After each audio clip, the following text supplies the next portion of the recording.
काम करेंगे हमारे लिए दूसरों को स्टार्ट करना है। क्या है नया पॉलिटिक्स? अभी तक हम लोग छोड़ा ले कांग्रेस नया छोड़ा हुआ है वोट देने का पॉलिटिक्स। हम लोग इलेक्शन के टाइम में कांग्रेस को वोट देंगे, जेडीएस को वोट देंगे, तो हमारे लिए कुछ नहीं करेंगे। ये साल में ये तजुर्बा चल रहा है, इसलिए वोट देने का पॉलिटिक्स खत्म करना है।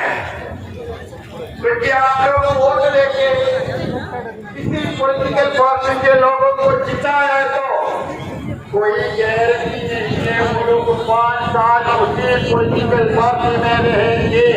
कोई गारंटी नहीं है, कभी भी चाइनीज वोट जैसे टूट जाएगा। कोई गारंटी नहीं, गारंटी छोड़ो वारंटी भी नहीं है।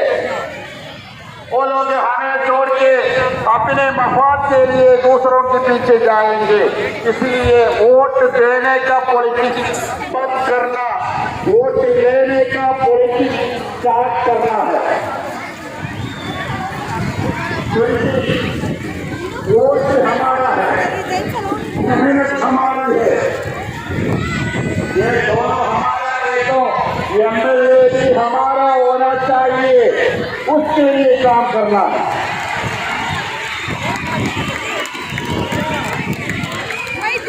ऐसे बोलने में लोग ये बोलते हैं आप लोग हमारे आप लोग देशद्रोही, ये तो आप लोगों को बोलना है।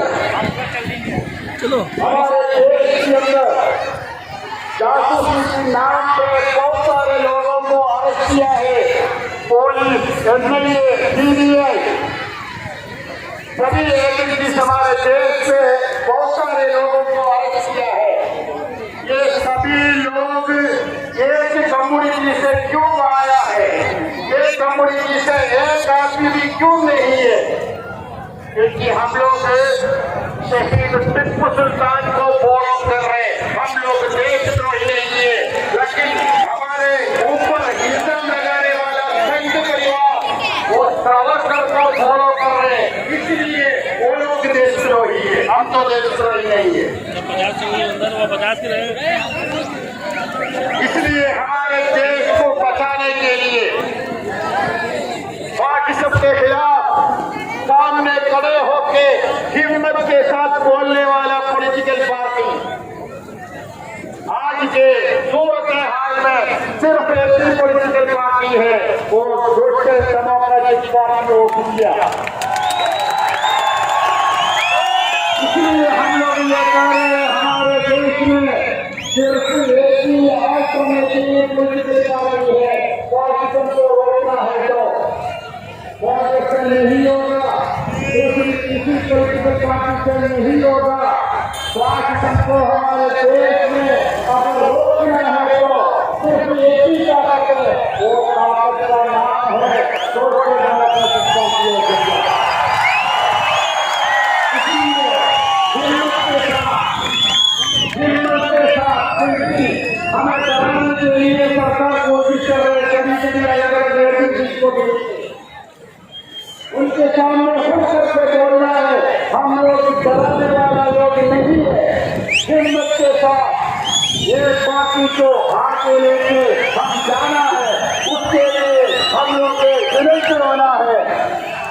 सभी लोग social democratic party of India के साथ आगे जाना है।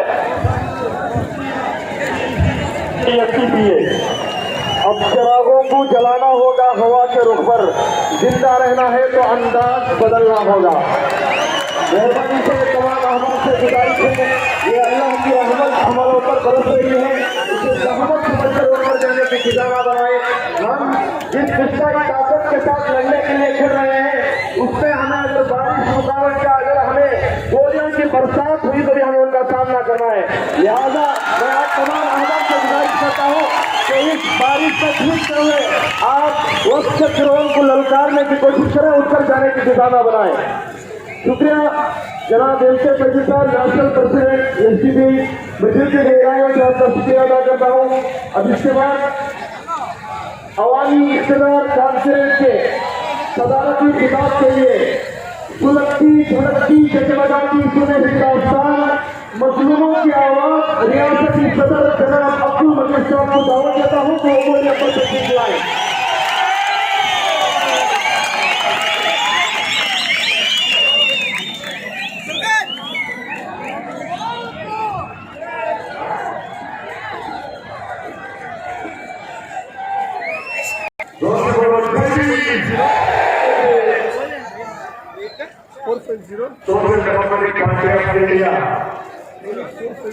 ಬೆಂಗಳೂರು ಬೆಂಗಳೂರಿನಲ್ಲಿ ನಡೀತಾ ಇರುವಂತಹ ಈ ಜನಾಧಿಕಾರ ಸಮಾವೇಶದ ವೇದಿಕೆಯಲ್ಲಿ ಈಗ ತಾನೇ ಸಮಾರಂಭವನ್ನು ಉದ್ಘಾಟನೆ ಮಾಡಿ ಭಾಷಣವಾಗಿರುವಂತಹ ರಾಷ್ಟ್ರೀಯ ಅಧ್ಯಕ್ಷರಾದಂತಹ ಎಂ.ಕೆ. ಪಾಟೀಲ್ ಸಾಹೇಬ್ರೆ, राष्ट्रीय भाइयों माँ बहनों, 1 वीक पहले हम लोग आजादी का अमृत महोत्सव मना रहे हैं। कुछ भी रोल नहीं था। आज ये लोग सावरकर को फ्रीडम फाइटर कहते हैं। 20 साल के होंगे, कभी हम कोई भी किताब में हम पढ़े हैं सावरकर एक फ्रीडम फाइटर था? आपको मालूम होना चाहिए सावरकर 6 बार ब्रिटिशों को माफीनामा लिखकर ब्रिटिशों का पेंशन लेकर जीने वाले सावरकर को आज इस बीजेपी वालों ने फ्रीडम फाइटर कहते हैं। ಬಿಜೆಪಿಯ ಸಂಘ ಪರಿವಾರದ ಈ ಸರ್ಕಾರಕ್ಕೆ ನಾವು ಹೇಳ್ತಾ ಇರುವಂತದ್ದು, ನೀವು ಬೇಕಾದ್ರೆ ಸಾವರ್ಕರನ್ನ ಸ್ವಾತಂತ್ರ್ಯ ವೀರನನ್ನಾರು ಹೇಳಿ, ಏನಾದ್ರೂ ಹೇಳಿ, ಆದರೆ ಕರ್ನಾಟಕದ 6.5 ಕೋಟಿಯ ಜನರ ಮೇಲೆ ಹೇರುವಂತ ಅಗತ್ಯ ಇಲ್ಲ ಅನ್ನುವಂತ ಮಾತನ್ನು ಈ ಸಂದರ್ಭದಲ್ಲಿ ಹೇಳಲಿಕ್ಕೆ ಇಚ್ಛೆಪಡ್ತೀನಿ. ಬಹಳ ಬುದ್ಧಿವಂತರಿದ್ದಾರೆ. ನಿಮ್ಮ ಹಾಗೆ ನಾವು ಸಗಣಿ ಭಕ್ತರಲ್ಲ.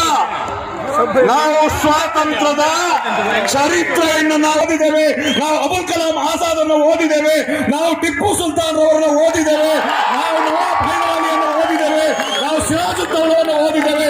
ಈ ದೇಶದ ಚರಿತ್ರೆ ನಿರ್ಮಾಣದಲ್ಲಿ ಯಾರೆಲ್ಲ ಪಾಲ್ಗೊಂಡಿದ್ದಾರೋ ಒಬ್ಬೊಬ್ಬ ಸ್ವಾತಂತ್ರ್ಯ ವೀರರವರೆಗೆ ನಮಗೆ ಅರಿವಿದೆ ಎನ್ನುವಂತ ಸಂದೇಶವನ್ನ ಈ ಮೂಲಕ ನಾನು ಹೇಳಲಿಕ್ಕೆ ಇಚ್ಛೆ ಪಡ್ತೇನೆ.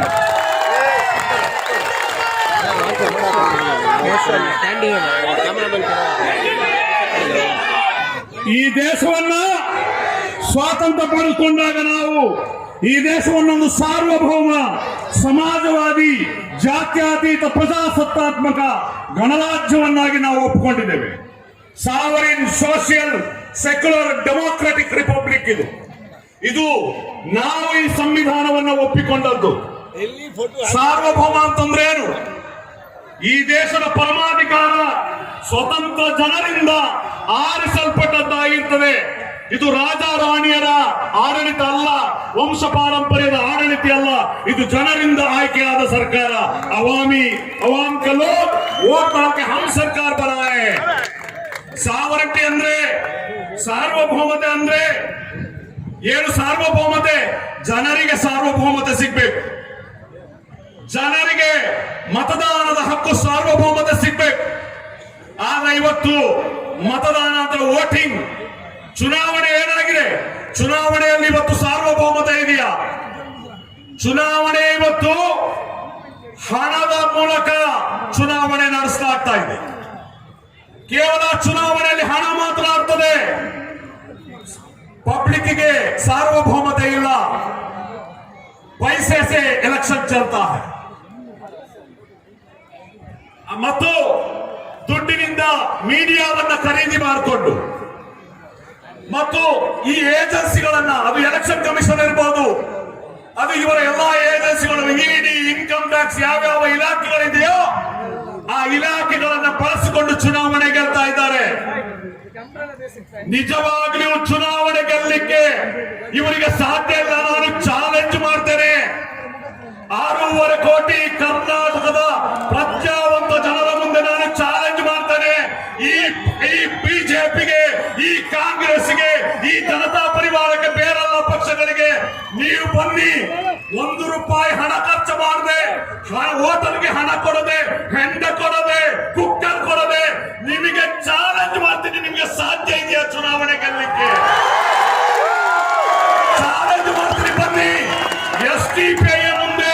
ಎಸ್ಡಿಪಿಐ ಮುಂದೆ ಅಭ್ಯರ್ಥಿಗಳನ್ನು ಹಾಕಿ ಯಾವುದೇ ಹಣ ಕೊಡದೆ, ಹೆಂಡ ಕೊಡದೆ, ಬಿರಿಯಾನಿ ಕೊಡದೆ, ಏನು ಕುಕ್ಕರ್ ಕೊಡದೆ, ಮೂಗುರತ್ತು ಕೊಡದೆ, ಕಿವಿಯೋಲ ಕೊಡದೆ, ಉಂಗರ ಕೊಡದೆ ಚುನಾವಣೆ ಎದುರಿಸಲಿಕ್ಕೆ ಒಬ್ಬ ಮಗನಿಗೆ ಸಾಧ್ಯ ಇದ್ರೆ ಬನ್ನಿ.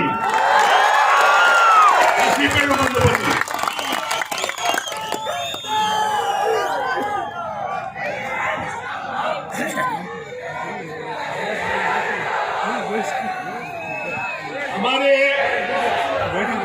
हमारे एक दोस्त थे, बहुत अच्छा दोस्त, हम उनको बहुत अच्छे इंसान हैं, हम उनको पार्टी को बुलाने के लिए गए। पार्टी को बुलाने के टाइम में उन्होंने मजीद साहब आपका पार्टी सब अच्छा है, और क्या करूं, लास्ट टाइम में मुझे एक पार्टी से टिकट का भरोसा करे थे, मैं 6 करोड़ पैसा रेडी रखा था। कितना? 6 करोड़ पैसा रेडी रखा था। हमारे पार्टी का लीडर बोला 6 करोड़ में इलेक्शन चलेगा, ये बार तो घटना को मैं 15 करोड़ रखे सो एक कैंडिडेट है, मैं उसको टिकट दे। तो इन्होंने कहा ये बार मैं 10 करोड़ रख के रेडी रखा हूं, ये बार मुझे टिकट मिलेगा बोलकर उम्मीद में मैं वो देखेंगे वो टिकट मिलता है नहीं मिलता है, बाद में देखता हूं। आपका पार्टी का तो मैं वेल विशर हूं। ये है इंडिया, ये है इलेक्शन। पैसा कहां से आता है? ये तक एक एमएलए,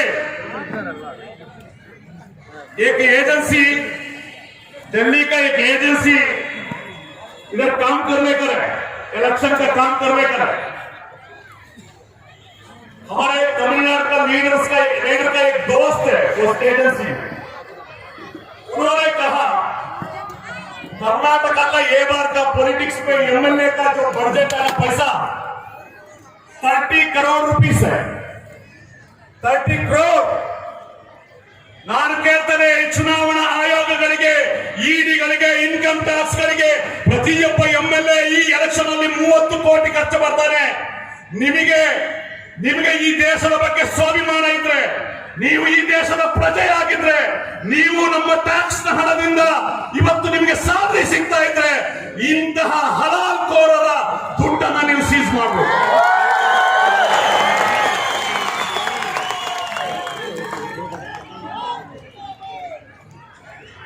तो वोटिंग जो हमारा वोट एक तो पैसे से, मीडिया से, एजेंसी से यूज कर इलेक्शन जीतते हैं वो। अगर जीत नहीं सकते तो क्या करते हैं मालूम है? इलेक्शन जीत नहीं सकते तो क्या कर सकते हैं? बीजेपी खरीदते हैं। ये लास्ट कಳೆದ 8 ವರ್ಷದಲ್ಲಿ ಬೇರೆ ಬೇರೆ ಪಕ್ಷಗಳಿಂದ ಬಿಜೆಪಿಗೆ ಹೋದ ಎಂಎಲ್ಎಗಳ ಸಂಖ್ಯೆ 406, 406। दूसरे पार्टी को आप वोट डालने वाले एमएलए 406 एमएलए बीजेपी को ज्वाइन किए। इतने बड़े बड़े सेक्युलर लीडर, एस.एम. कृष्णा जैसा एक secular leader Congress chief minister बनाया, गवर्नर बनाया, फॉरेन अफेयर्स मिनिस्टर बनाया, राज्यसभा सब कुछ दिया। उसके बावजूद भी ये एज में बीजेपी को चला गया। फैजी साहब ने आपको इशारा दिए हैं 2018 इलेक्शन में आप और हम मिलके, एसडीपी और आप हम मिलके, इधर बीजेपी नहीं आना है, वो तो सब मिलकर सेक्युलर पार्टीज को वोट डाले या नहीं डाले। लास्ट टाइम एसडीपी कंटेस्ट नहीं करे थे क्योंकि बहुत सारे हमारे लीडर्स उलेमा के बोले आप करो रखो, आप सेक्युलर पार्टी को सपोर्ट करो। चलो भाई कर लिए। क्या हुआ? 14 महीने का जो सम्मिश्र सरकार हुआ, अलायंस का सरकार 14 महीने का कुमार स्वामी का लीडरशिप में। उसके बाद क्या हुआ? 14 कांग्रेस का एमएलए, कान खोलकर सुन लो, 14 कांग्रेस का एमएलए, 3 जेडीएस का एमएलए, आपका सेकुलर वोट लेने वाले आपका वोट को होलसेल बेच दिए। एक एमएलए 50 करोड़ रुपए के लिए, 50 करोड़ रुपए के लिए आपका एक वोट को होलसेल होके लेके गए वो लोग। ये बार भी आएंगे दल्लाल लोग ये बार भी आएंगे लैपटॉप लेके, मस्जिदों में मोहल्ले में आएंगे लैपटॉप लेके, कांग्रेस को वोट करो, वोट बढ़वा करो न को। क्या क्या उनको जवाब देना है, आप लोग देना है, पूछना है। ये 17 लोग बीजेपी को जाने में कहां थे? कोरोना में लोग मरने में कहां थे? बाढ़ आया तो कफन कहां थे? एनआरसीसीए में कहां थे? लोग मरने का टाइम कहां थे? कौन थे आपके साथ? कौन थे आपके साथ? Social democratic party of India के साथ। जो ये बीजेपी का हुकूमत एनआरसी लाकर लोगों को सेकंड ग्रेड सिटीजन मानने का जो जंग छेड़ा, कौन आपको लीड किए? आपका साथ रास्ते में कांग्रेस आया, आपका साथ जेडीएस आया, आपका साथ राहुल गांधी आया, आपका साथ सिद्धरामैया आया, आपका साथ डीके शिवकुमार आया, आपके साथ कौन आया? Social democratic party of India एक कैडर आपके साथ आया। भाइयों बुजुर्गों दोस्तों, पहचानो 70 को 5 साल हो गया। ये जो पूरे पॉलिटिकल पार्टी हम लोग को बर्बाद कर दिया, गुलाम कर दिया, हम लोग को गुलामी दे दिया, जुल्म किया। क्या क्या किया इन लोगों ने? जागो, क्योंकि एसडीपीआई आपका पार्टी है, आपके लिए बनाया है, आपके लिए मरने के लिए तैयार है, आपके लिए जेल जाने के लिए तैयार है, आपके कंधे पे कंधे मिलकर रहने के लिए हम तैयार है। क्योंकि हम लोग को मालूम है बिना कुर्बानी से इंकलाब नहीं आएगा। हमारा एक नान्न ಒಬ್ಬೊಬ್ಬ ಕಾರ್ಯಕರ್ತರು ಕೂಡ ಈ ಪಕ್ಷಕ್ಕೆ ಸೇರಬೇಕಾದ್ರೆ ಪ್ರತಿಜ್ಞೆ ಸ್ವೀಕರಿಸಿ ಬಂದಿದ್ದಾರೆ. ಮಹಾತ್ಮ ಗಾಂಧೀಜಿಯವರು, ಸುಭಾಷ್ ಚಂದ್ರ ಬೋಸ್ರು, ನೆಹರೂರವರು, ಅಬುಲ್ ಕಲಾಂ ಆಜಾದ್ ಅವರು ಈ ದೇಶದ ಸ್ವಾತಂತ್ರ್ಯಕ್ಕಾಗಿ ಜೈಲು ಸೇರಿದ್ರೆ, ಈ ದೇಶದ ಫ್ಯಾಸಿಸ್ಟರಿಂದ ಈ ದೇಶವನ್ನು ಮುಕ್ತಿಗೊಳಿಸಲಿಕ್ಕೆ ನಾವು ಕೂಡ ಜೈಲಿಗೆ ಹೋಗಿ ಈ ದೇಶವನ್ನ ಈ ಫ್ಯಾಸಿಸ್ಟ್ ಶಕ್ತಿಗಳಿಂದ ಸ್ವತಂತ್ರಗೊಳಿಸಲಿಕ್ಕೆ ತಯಾರಾಗಿ ಇದ್ದೀವಿ ಅನ್ನುವಂತ ಒಂದು ಪ್ರತಿಜ್ಞೆಯೊಂದಿಗೆ ಬಂದಿರ್ತಾರೆ.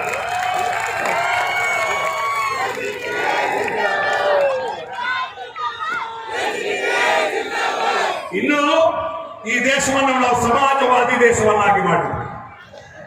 ಏನು ಸಮಾಜವಾದಿ ದೇಶ ಅಂದ್ರೆ ಎಲ್ರಿಗೂ ಸಾಮಾಜಿಕ ಮತ್ತು ಆರ್ಥಿಕ ನ್ಯಾಯ, ಧರ್ಮ, ಲಿಂಗ, ಜಾತಿ, ಭಾಷೆ ಏನೂ ಇಲ್ಲದೆ ಸಮಾನವಾದಂತಹ ಒಂದು ಕನಸನ್ನ ಸಮಾಜವಾದಿ ಹೇಳ್ತಾರೆ. ಸಮಾಜವಾದಿ ದೇಶ ಎಲ್ಲರಿಗೂ ಸಮಾನ ಸ್ಥಾನಮಾನ, ಅವಕಾಶ, ಸಮಾನ ಆರ್ಥಿಕ ಅವಶ್ಯಕಗಳು, ಒಂದು ಕಲ್ಯಾಣ ರಾಜ್ಯದ ಕನಸನ್ನಾಗಿರ್ತದೆ.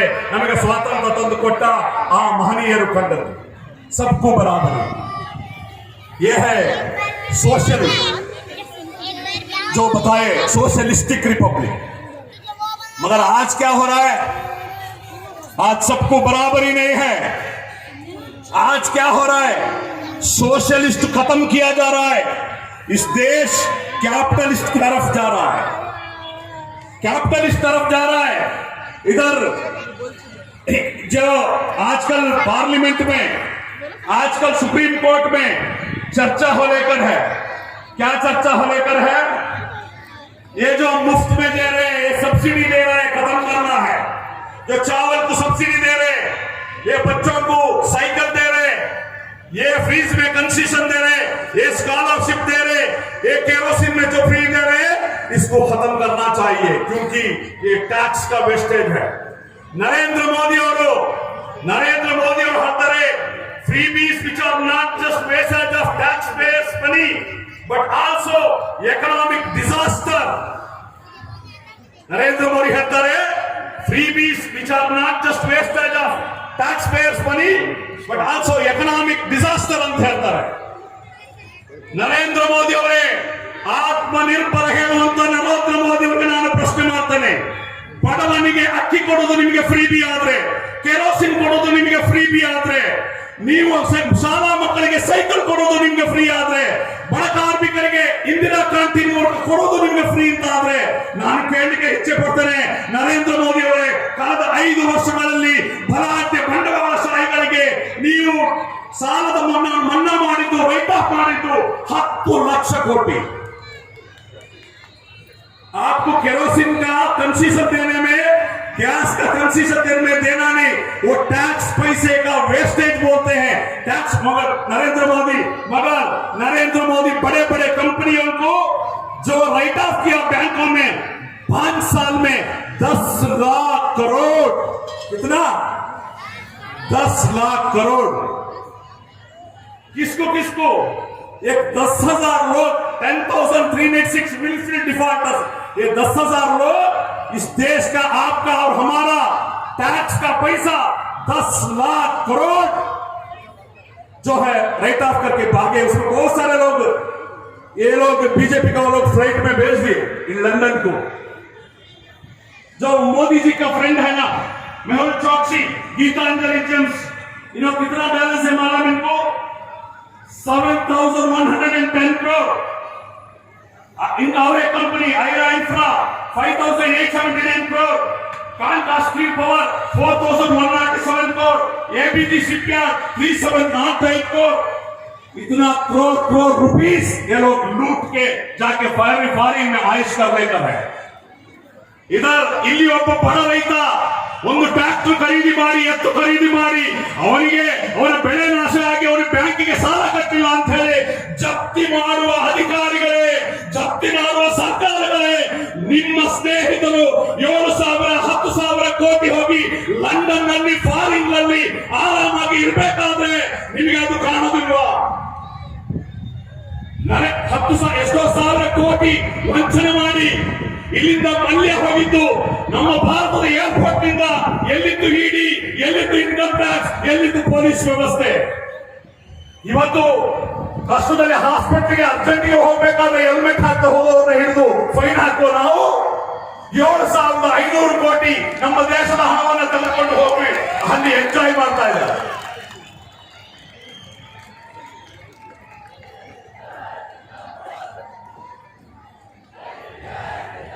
ಮೋದಿ ಅವರೇ, ನೀವು ಬಡವರಿಗೆ ಫ್ರೀ ಕೊಡೋದು ಹೇಳ್ತಿರಲ್ಲ, ನೀವು ಮಾಡಿದ್ದೇನೆ 2009ರಲ್ಲಿ ಕಾರ್ಪೊರೇಟ್ ಟ್ಯಾಕ್ಸ್ 30% ಇಂದ 22% ಇಳಿಸಿದ್ರಿ.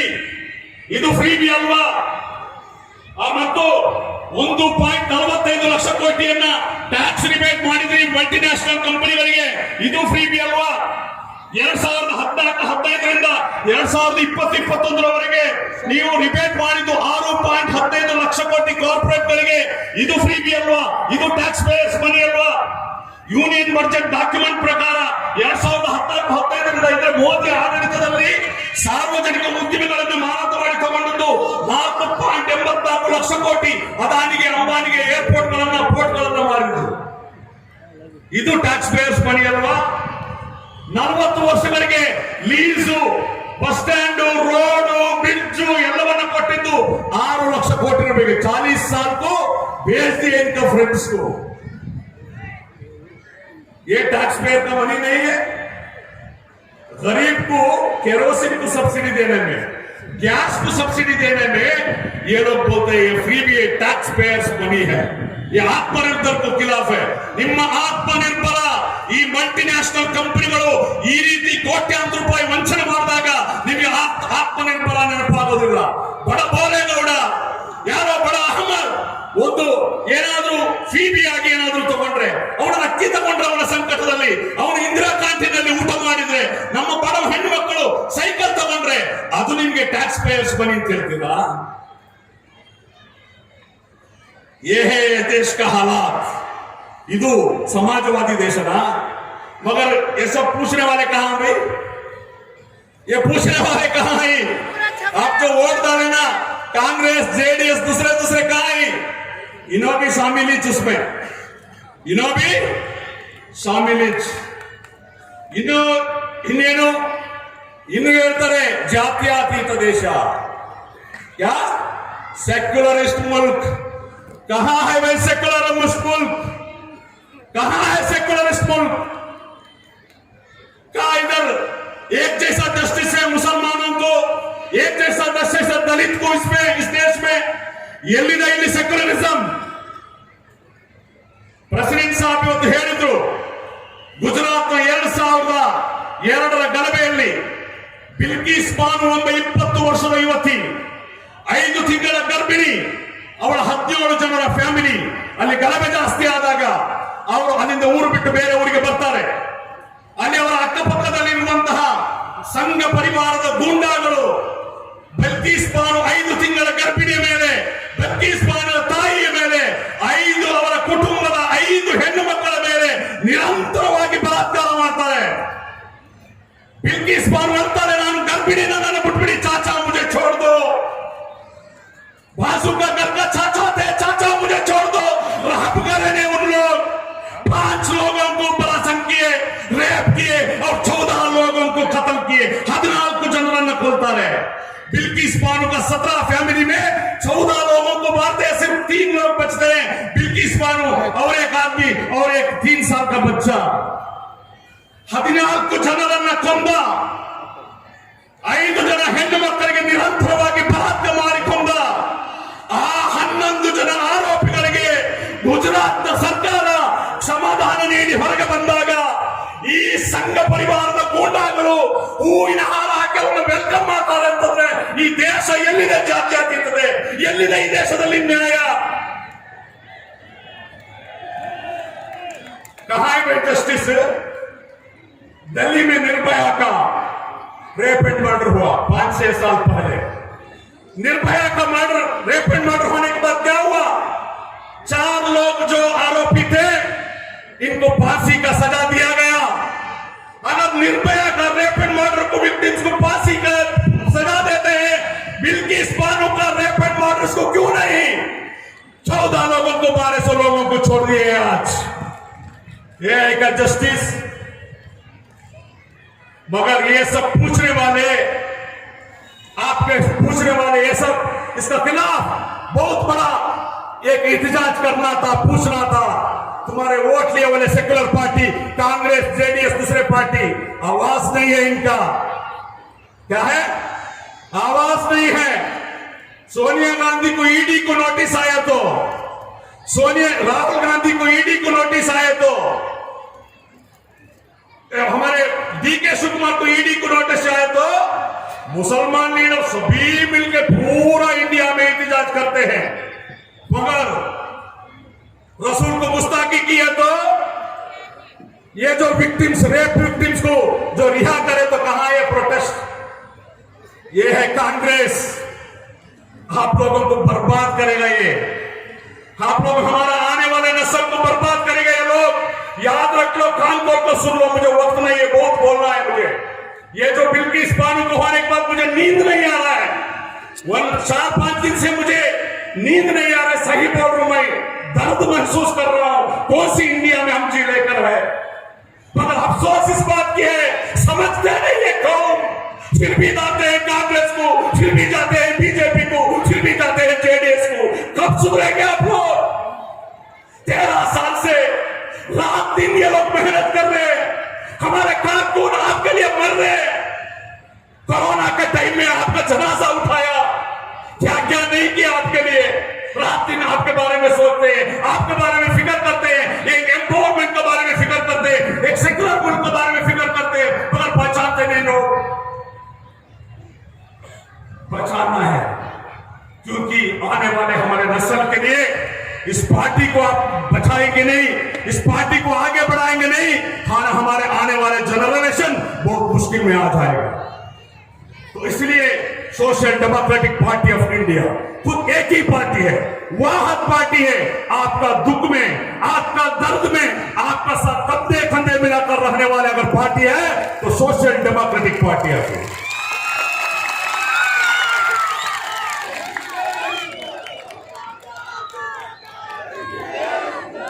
समाजवाद का बात करने वाले, सेक्युलरिज्म का बात करने वाले, समानता के बात करने वाले, क्या हुआ राजस्थान में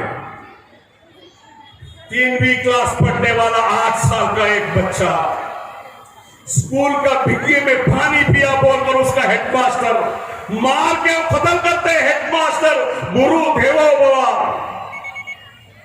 ನಾವು ನಂಬಿರುವುದು ಗುರು ದೇವೋ ಭವ ಅಂತ ಹೇಳಿ ರಾಜಸ್ಥಾನದಲ್ಲಿ 3ನೇ ಕ್ಲಾಸ್ ಓದುವ 8 ವರ್ಷದ ಒಬ್ಬ ಬಾಲಕನನ್ನ ಆ ಬಿಂದಿಯಲ್ಲಿ ನೀರು ಕುಡಿದ ಅನ್ನಂತ ಕಾರಣಕ್ಕೆ ಆ ಹೆಡ್ ಮಾಸ್ಟರ್ ಹೊಡೆದುಕೊಳ್ತಾನಲ್ಲ, ಇದಾನ ಸಾಮಾಜಿಕ ನ್ಯಾಯ? ಇದಾ ಸೆಕ್ಯುಲರಿಸಂ? ಇದಾ ಎಲ್ಲರಿಗೂ ನ್ಯಾಯ ಕೊಡುವುದು ನಿಮಗೆ? ಇದೇನ ಸಮಾಜ? ಇದು ಬದಲಾಗಬೇಕು, ಇದು ಬದಲಾಗಬೇಕು.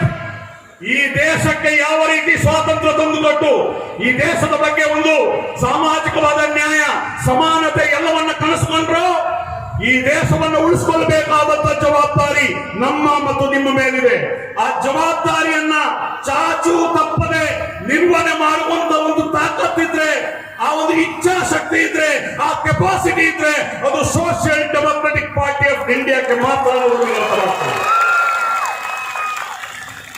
हालांकि मैं खत्म करता हूं। तो इसलिए आने वाले हर इलेक्शन में आपको एसडीपी का साथ रहना पड़ेगा, एसडीपी का साथ देना पड़ेगा। छोड़ दो जीत हार सब छोड़ दो, खुद का एक ताकत बनाओ, खुद का एक ताकत बनाओ, अवामी इक्तिदार पे आओ, खुद का ताकत बनाओ, सारे लोग आपके पांव के नीचे आएंगे। कर्नाटका में दलित और मुस्लिम्स और छोटे छोटे लोग कम्युनिटी अगर एक होके काम करेंगे, एक होंगे तो 150 सीट जीत सकते हैं, 150 सीट। हुकूमत आपका होगा, पहचानो, आपका ताकत को पहचानो। वोट बैंक जैसा कि फैजी साहब ने बताया, वोट देने का नहीं, अभी वोट क्या करने का, वोट लेने का। किसको लेने का? एसडीपी को लेना। आने वाले बीबीएमपी में, आने वाले एमएलए इलेक्शन में पूरा कर्नाटक में हम कंटेस्ट करेंगे। ये दल्लाल लोग लैपटॉप लेके आके तुम्हारे वजह से बीजेपी आएगा, वो आएगा, ये आएगा बोलकर बोले, फिर आपको पूछना पड़ेगा आपका 5 साल कहां थे, आप 5 साल कहां थे? आपको सुनकर हम रोशन बेग को वोट डाले, आपको सुनकर भैरती को वोट डाले, आपको सुनकर ये लोग कितने भी लोगों को वोट डाले। कहां है वो लोग? बीजेपी का गोद में बैठे हैं। मध्य प्रदेश में 28 लोग, फुल मेजॉरिटी था, 28 लोग चले गए बीजेपी को। मणिपुर में, गोवा में, पुदुचेरी में, कहां? तो मतलब ये क्या है? आप वोट देंगे रिटेल में, ये लोग लेके जाके बेचेंगे होलसेल में। समझ में आया? तो इंशाल्लाह आइंदा है क्या करना है, एसडीपी का कैंडिडेट को जिताना है। जो कैंडिडेट आपके लिए काम करेगा, खिदमत करेगा, खादिम बनकर काम करेगा। क्योंकि ये लोग जो भरोसा करके कौम का नुमाइंदा बोलकर भेजे हैं ना, वक्फ प्रॉपर्टी लूटी कर इनका बिजनेस लंदन में, दुबई में, वहां बिजनेस बनाने का है। इनका चक्कर वो है, अवाम की खिदमत नहीं है। ये लोग बिजनेस बढ़ाएंगे, इनका सीट उठाएंगे, इसके बाद इनका बेटा, उनके बाद उसका पोता, खानदानी सियासत करेंगे, अवाम की खिदमत नहीं करेंगे ये लोग। क्योंकि अवाम की खिदमत करने का सिफत इनका अंदर नहीं है। तो भाई बुजुर्गों, मां बहनों, बहुत वक्त हो चुका है। तो मैं और एक बार अपील करता हूं, social democratic party of India जितने भी लोग आज बैठे हैं, social democratic party of India को आप लोग ज्वाइन होना, आप खिदमत करना है। मैं अगर मोदी को हुकूमत मिलता है, उस जालिम ताकत को हुकूमत मिलता है, तो आपको क्यों नहीं? आपको क्यों नहीं? मेहनत करना पड़ेगा, मेहनत से रिजल्ट आता है। मेरा एसडीपी का कारकुन खान को सुन लो, आप मेहनत करेंगे आपको रिजल्ट आएगा। मेहनत के बिना, कुर्बानी का बिना कुछ इनकलाब आने वाला नहीं है। इंकलाब आना है, रिजल्ट आना है। बस मेहनत करो, कुर्बानी करो, मेहनत करो, मेहनत करो। इतना ही है, इतना ही बोलकर मैं बात को खत्म करता हूं। अस्सलाम वालेकुम, जय हिंद, जय SDP. SDP Karnataka state president जनाब अब्दुल मजीद साहब का दिल की गहराइयों से शुक्रिया अदा करता हूं।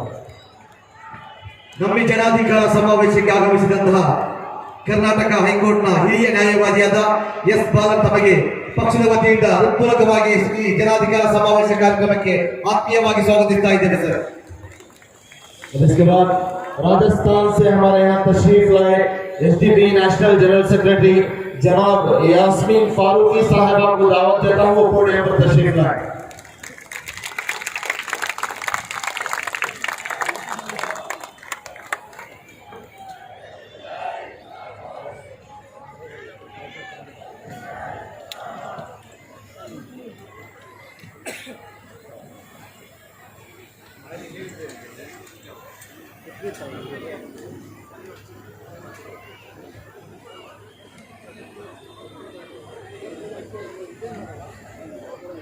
जनाब फैजी साहब एसडीपीआई नेशनल प्रेसिडेंट, जनाब वाइस प्रेसिडेंट साहब मजीद साहब बहुत अच्छी तकरीर करते हैं और ज़्यादा टाइम ख़राब नहीं करूँगी। स्टेज पे बैठे मेरे सारे भाई बहनों और मेरी बहनें, मुझे जिन पे बहुत फ़ख्र है, इस बारिश में भी भीग के भी बैठी रही।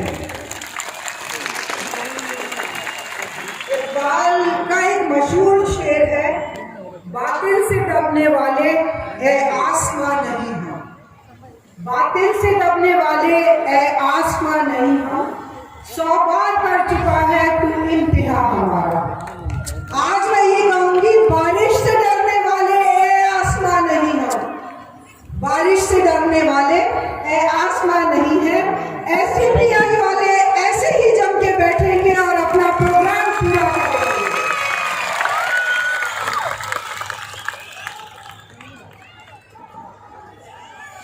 बेहतरीन सुनने वाले, क्योंकि बोलने वालों का तो बहुत ज्यादा आदत होती है, बोलते हैं, लेकिन बेंगलोर आके बहुत अच्छी बात आती है कि सुनने वाले बहुत अच्छे हैं, कि बहुत तहम्मुल से, बहुत इत्मीनान से, बहुत सब्र से सबकी बात सुनते हैं और यहाँ आके हमेशा एक दुगनी खुशी मिलती है।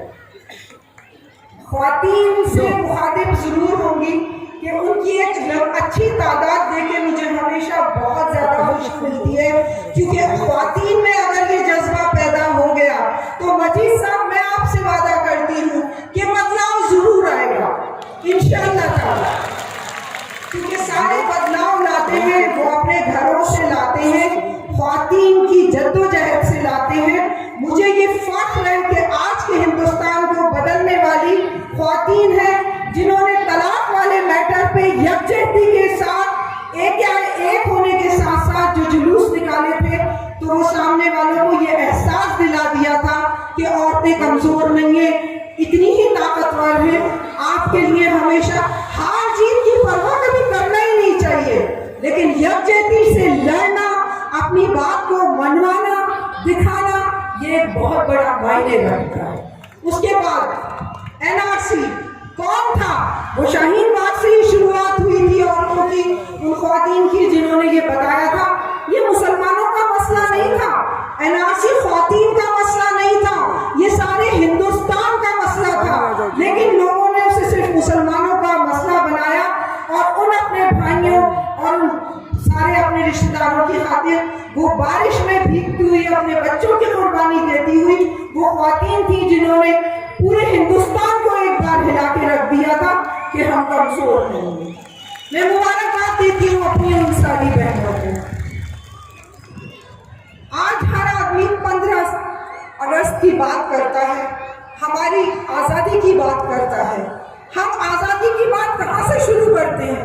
हम शायद भूल गए, आज़ादी की लड़ाई 1857 से शुरू हुई थी, बहादुर शाह जफर की कुर्बानी से शुरू हुई थी, उसके बेटों के तश्त में सर लाके शुरू हुई थी, लेकिन आज किसी को याद नहीं है।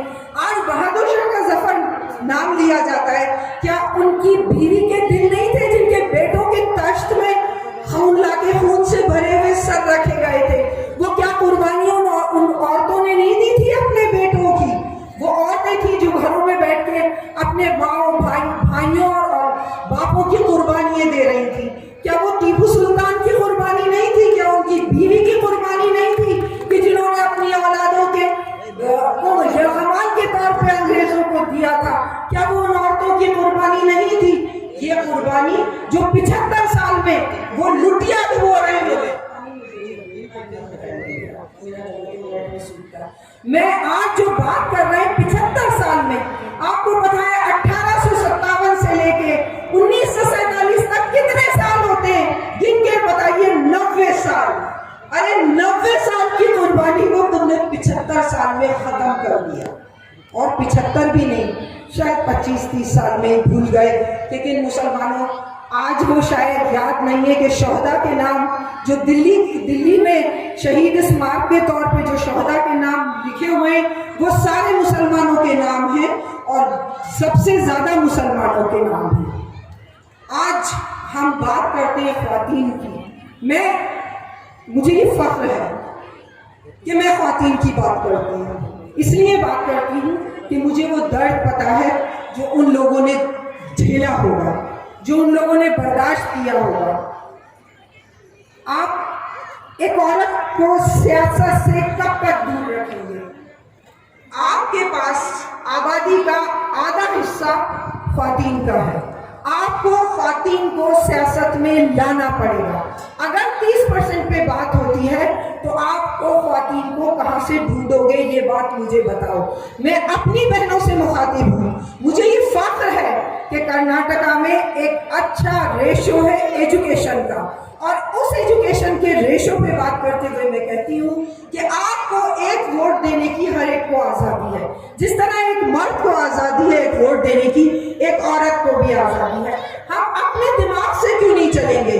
हम ये क्यों नहीं आते? अगर हमारे पास कोई एमएलए, या मैं तो बहुत छोटी बात करती हूँ, हम घरों में रहने वाली ख्वातीन है, अगर कोई आके हमसे वोट मांग रहा है तो प्लीज हंस के ये तो पूछ लीजिए, चाहे वो पार्षद के इलेक्शन की बात मैं तो आपसे शुरुआत से यहाँ से नीचे लेवल से करती हूँ, उनसे हाथ जोड़ के ये तो पूछ लीजिए कि मोहल्ले में कभी आके हमारे हाल पूछे थे? आज वोट लेने आए हो, ये नालियां सड़ रही हैं, कभी आके देखी थी जो आज वोट लेने आए हो? क्या हमारे हुकूक की कभी पायदारी की थी कि हमारे मोहल्ले में क्या अस्पताल है? क्या हमारे मोहल्ले में कोई स्कूल है? क्या किसी ने आके हमसे ये पूछा था? मैं आप लोगों से आज ये मुखातिब होकर कहती हूँ कि जब आपके पास वोट लेने आए तो जैसा अभी मजीद साहब ने फरमाया कि लोग जिनको आप लोगों ने वोट दिए थे वो लोग बिके हैं करोड़ों रुपए में, तो आप उनसे हाथ जोड़ के ये तो कह दीजिए कि अरे वो पिछला हिस्सा तो दे दो हमारा, जो करोड़ों रुपए आपने खाए हैं उनमें से कुछ हिस्सा तो जो वोट हमने दिया है वो तो हमारा बनता है ना, तो वो वाला हिस्सा हमें दे जाओ। जब आप वो हिस्सा हमारे पैसों का दे दोगे तो नेक्स्ट वोट हम आपको जरूर देंगे। बिकाऊ कौन? बिकाऊ लोग। और कोई मुझे हैरत होती है उन लोगों से, ये कोई पूछने वाला नहीं है कि आप लोगों के पास पैसा कहाँ से आ रहा है, क्या आप लोगों को करोड़ों देके और वोट खरीद रहे हो और टैक्स की मार जनता को दे रहे हो। आज मैं इस मंच पे से मेरे दलित भाइयों को जरूर मुखातिब करके कहूंगी कि बहुत महफूज तरीके से न बैठे। अभी पहले तो नंबर शुरू से ही उनका है, लेकिन दूसरा नंबर उनका जरूर आएगा, क्योंकि अगर आप गौर करेंगे नौकरियों में, अगर आप गौर करेंगे तो सारी चीजें प्राइवेट होती जा रही हैं। प्राइवेट होने का मतलब क्या होता है कि जो रिजर्वेशन दलित को मिला हुआ था, जो उन लोगों को एक रिजर्वेशन मिला हुआ था कि आप तरक्की कर लेंगे, वो रिजर्वेशन उनसे छीना जा रहा है धीरे धीरे। जब गवर्नमेंट के जॉब ही नहीं रहेंगे तो रिजर्वेशन कहाँ से रहेगा? वो आपको और उनको, आपने देखा होगा सच्चा कमेटी की एक रिपोर्ट आई थी, अगर ज्यादा बोलूं तो आप बता दीजिएगा, मैं चली जाऊंगी, बोर नहीं करूंगी आप लोगों को। सच्चा कमेटी की एक रिपोर्ट आई थी कि मुसलमान दलितों से बदतर हैं। आप क्या समझते हैं? क्या वो हमदर्दी में आपकी रिपोर्ट आई थी? नहीं, उन्होंने बीजेपी को ये दिखाया था कि देखिए आप तो खुल के आ रहे हो, लेकिन हमने इनको इतने सालों में इस हालत पे पहुंचा दिया है कि ये दलितों से बदतर हैं। देखिए हम आपसे कम नहीं है। आपको कब तक कांग्रेस वोट डराती रही? आप हमें वोट दो, नहीं तो बीजेपी आपको मार डालेगी। और उसका फायदा बीजेपी ने उठाया। आज किस चीज की राजनीति है? आप क्या राजनीति जानते हो इसे? आज राजनीति कहते हो इसे? ये राजनीति है धर्म की राजनीति। लेकिन इस तरह की कोई भी राजनीति बहुत देर बाद नहीं होती है।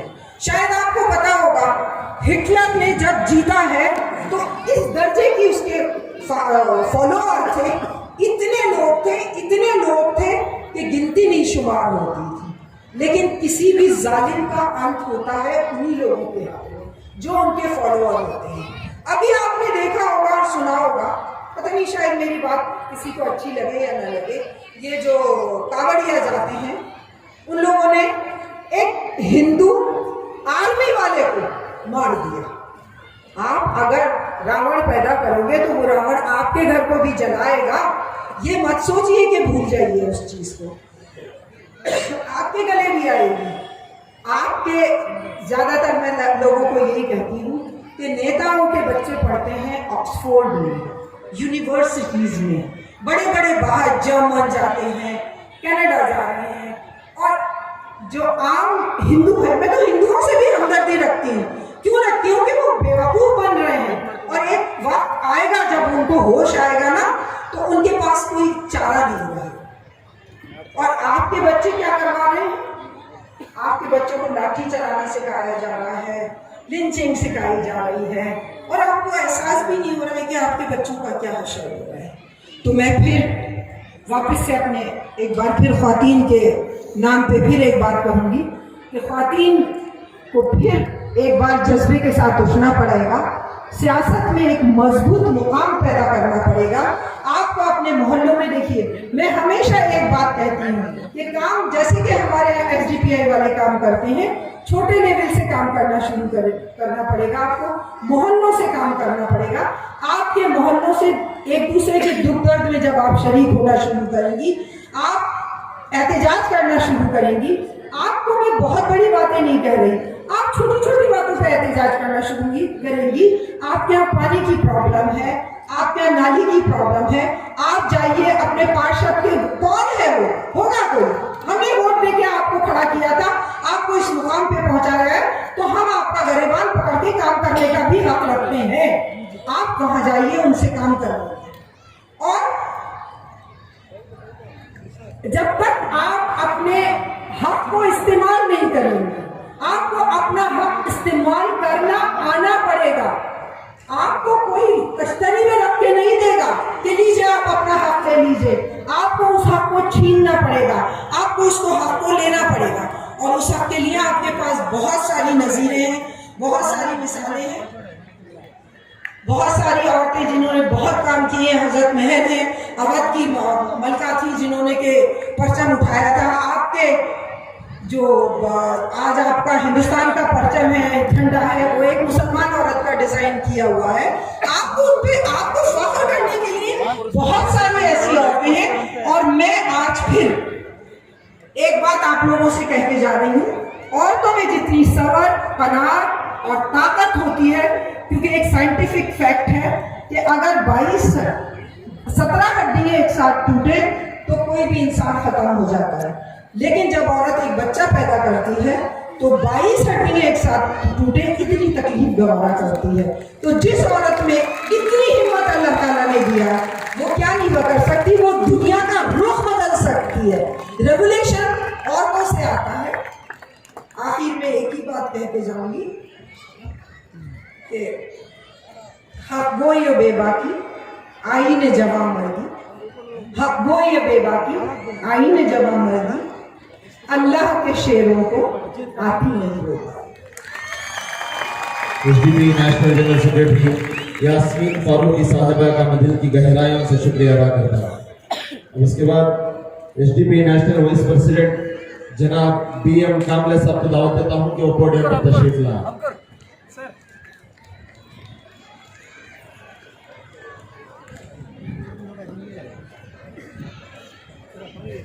साथियों, मैं social democratic party of India के नेशनल प्रेसिडेंट माननीय फैजी साहब, मंच पर उपस्थित सभी मान्यवर, अभी 15 अगस्त हो चुका है और 15 अगस्त के दिन 75 साल पूरे होने के उपलक्ष्य में भारतीय जनता पार्टी की ओर से हर घर तिरंगा का स्लोगन दिया गया और ये सख्ती से लागू करने के लिए देश के सारे प्रशासन का इस्तेमाल किया गया। इसी अगस्त महीने में 2 बहुत दर्दनाक घटनाएं भारत में हुई। पहली घटना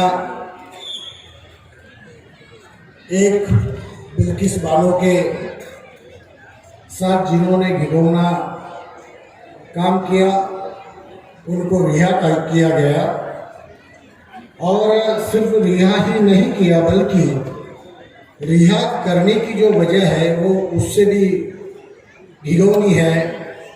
ये कहकर उनको रिहा किया गया कि ये संस्कारित ब्राह्मण है। जो रेप करते हैं, जो खून करते हैं, हत्या करते हैं, वो संस्कारित है। मतलब ऐसे संस्कार उनके ऊपर किए गए हैं कि आप ऐसा ही काम सारे भारत में करते रहो और हम आपको ऐसे ही रिहा करते रहेंगे। दूसरी घटना राजस्थान से है। जो इंद्र मेघवाल नाम का एक लड़का है, पानी के लड़के को उसने छुआ, उसके शिक्षक ने ही, टीचर ने ही हत्या कर दी। ये 75 साल होने के बाद भी भारत में हो रहा है। तीसरी महत्वपूर्ण बात यह है कि एक ज्ञानेंद्र आहूजा नाम का एक बीजेपी का विधायक है जो राजस्थान से ही है और वर्तमान में राजस्थान भारतीय जनता पार्टी के कार्यकारिणी का सदस्य है। उसने खुलेआम ये कहा कि मुसलमानों को काटना चाहिए। उसका वीडियो है, सारे देश में वो वीडियो वायरल हो चुका है। और ये सारी की सारी घटना में और एक उत्तर प्रदेश से एक घटना सामने आई है। ये है 19 जुलाई 2022 की, इसके पहले महीने की। वहां पे एक राजपूत जाति के लड़के ने दलित जाति के लड़के के साथ में, जो धोबी जाति से है, जो कपड़े धोता है, उस जाति से थी, उससे विवाह किया, शादी किया। तो उसके घर वालों ने, माँ बाप, उसका भाई, उसका चाचा, उसका मामा, इन सारे परिवार के लोगों ने उसको पीटा, मारा और उसके साथ देवर और ससुर ने बलात्कार किया। इसके बारे में कोई कंप्लेंट लिखी नहीं गई। वो लोग वहां पे योगी की सरकार है, भारतीय जनता पार्टी की, उस मुख्यमंत्री को मिले जो भारतीय जनता पार्टी का स्लोगन है बेटी पढ़ाओ बेटी बचाओ। उस मुख्यमंत्री को वो मिले, इसके बावजूद भी उसकी मेडिकल तक नहीं हुई जिसके ऊपर बलात्कार हुआ।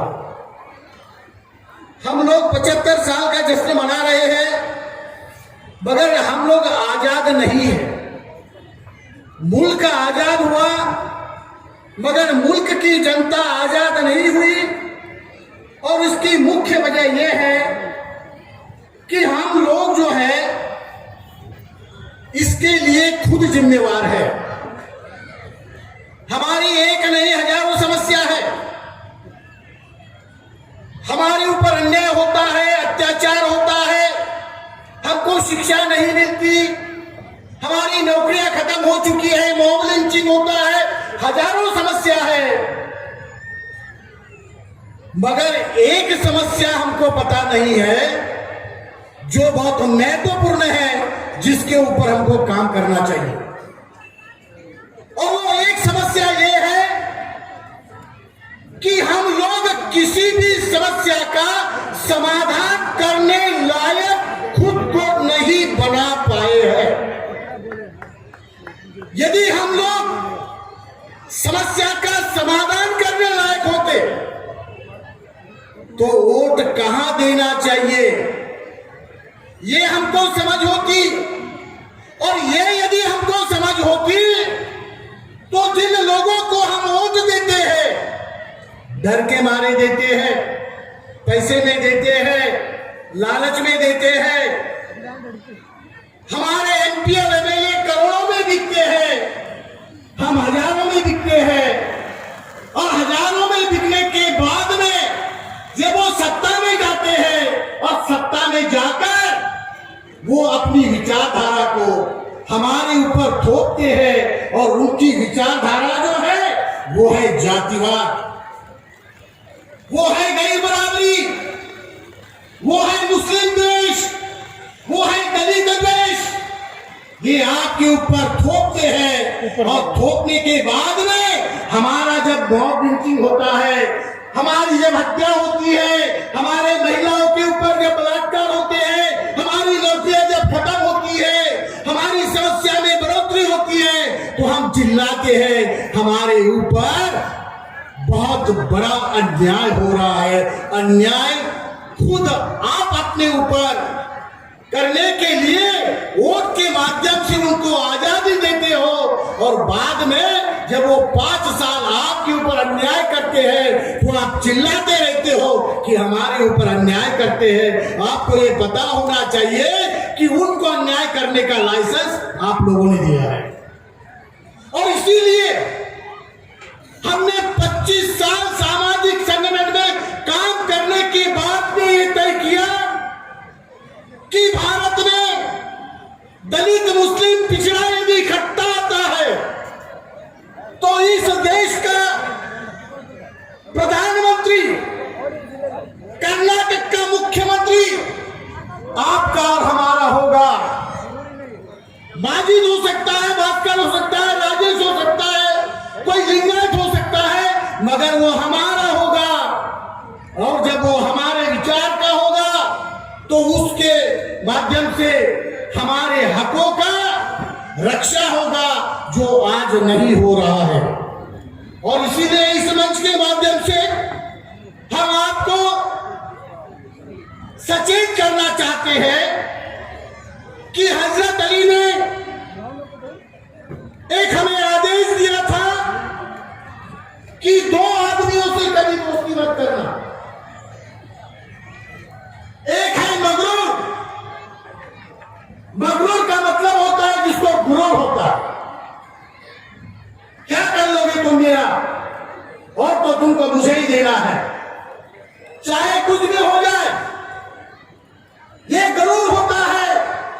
ये गरूर कांग्रेस में है, ये गरूर बीजेपी में है, ये गरूर जनता इस दल में है।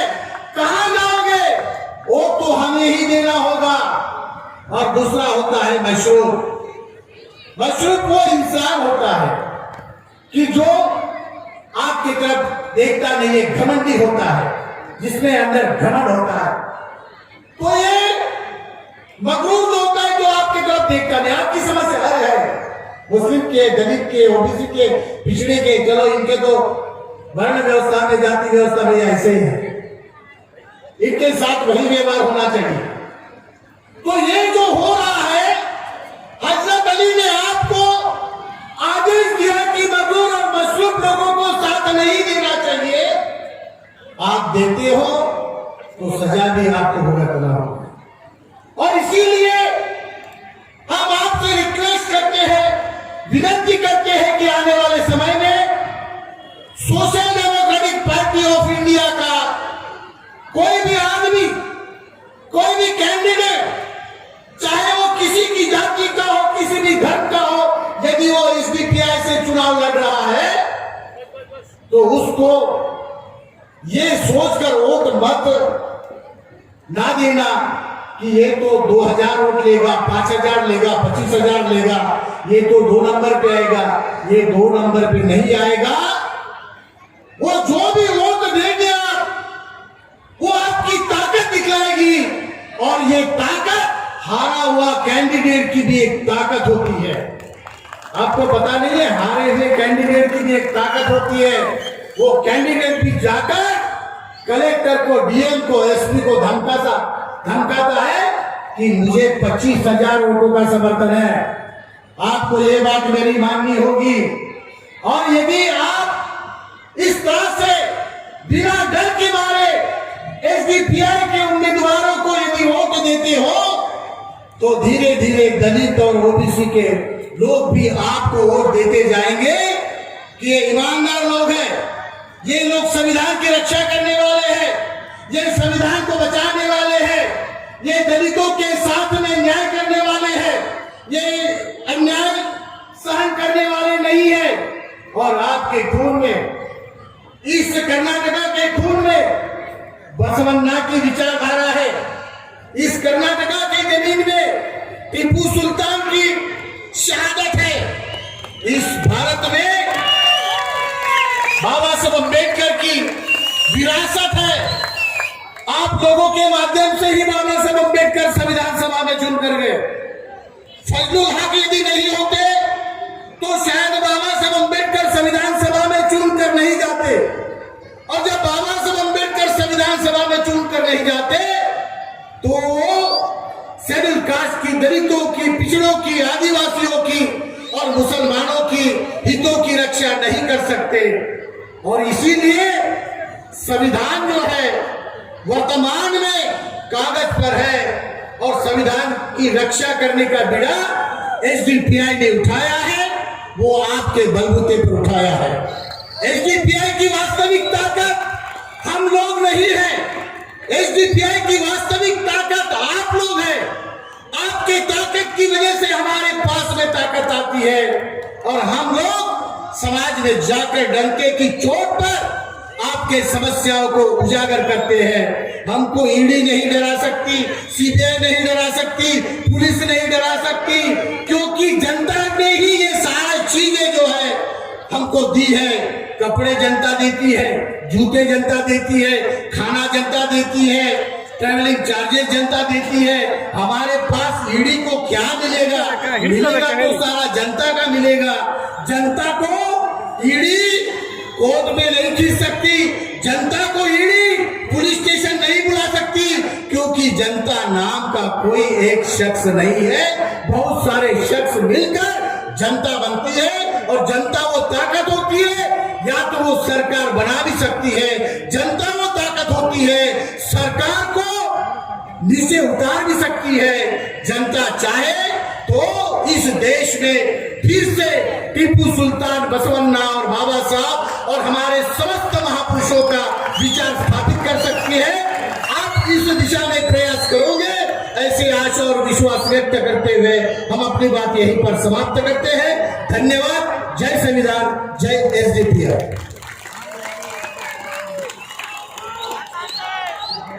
एसडीपी नेशनल वाइस प्रेसिडेंट जनाब पीएम कामले साहब का दिल की गहराई से शुक्रिया अदा करता हूं। ಜಿಲ್ಲಾಧಿಕಾರ ಸಮಾವೇಶವನ್ನು ಮುಂದುವರಿಸುತ್ತಾ ಮುಂದಕ್ಕೆ ಸಭೆಯನ್ನು ಉದ್ದೇಶಿಸಿ ಮಾತನಾಡಲು ಸ್ವಚ್ಛ democratic party of India Karnataka ರಾಜ್ಯ ಉಪಾಧ್ಯಕ್ಷರಾಗಿರುವ ದೇವನೂರು ಪುಟ್ಟರಂಜಯ್ಯ ಸರ್ ತಮ್ಮೆಲ್ಲ ಚಪ್ಪಾಳೆ ಮೂಲಕ ಪೋಡಿಯಂಗೆ ಆತ್ಮೀಯವಾಗಿ ಸಕಲ ಗೌರವಗಳೊಂದಿಗೆ ಆಹ್ವಾನಿಸ್ತಾ ಇದ್ದೇವೆ. ವೇದಿಕೆ ಮೇಲಿರ್ತಕ್ಕಂಥ ಎಲ್ಲ ಗಣ್ಯ ವ್ಯಕ್ತಿಗಳೇ ಹಾಗೂ ಈ ಸಮಾವೇಶವನ್ನು ಆಯೋಜಿಸತಕ್ಕಂಥ ಮುಖಂಡರೇ, ಇಲ್ಲಿ ನಡೆದಿರ್ತಕ್ಕಂಥ ಅಣ್ಣ ತಮ್ಮಂದಿರೇ ಹಾಗೂ ಕಾರ್ಯಕರ್ತರೇ, ಬಂಧುಗಳೇ, ನಾನು